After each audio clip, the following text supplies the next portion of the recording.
బనగానుపల్లెలో మేకపోతుకు పాలు కారేను.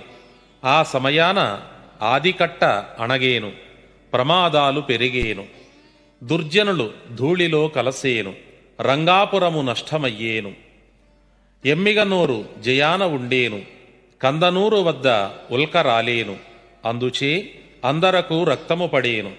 ఆ రక్తము తుంగభద్రలో కలసి అనేకులు మరణించేరు. అది మొదలు పంచాశ్రమ దేశం అనగా దక్షిణ భారతదేశము కరువుకాటకాల పాలగును. గండికోటలో చితిమంటలొచ్చేను. ఉదయగిరి నెల్లూరు రూపము లేకపోయేను. స్త్రీల కన్నులలో రక్తబిందువులు పడేను. వడగండ్లవాన అంపవాన కురిసేను.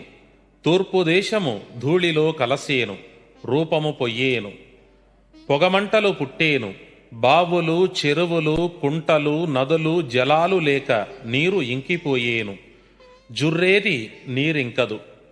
ప్లవంగనామ సంవత్సరం సూర్యబింబము కంకణాకారముగా కనిపించేను.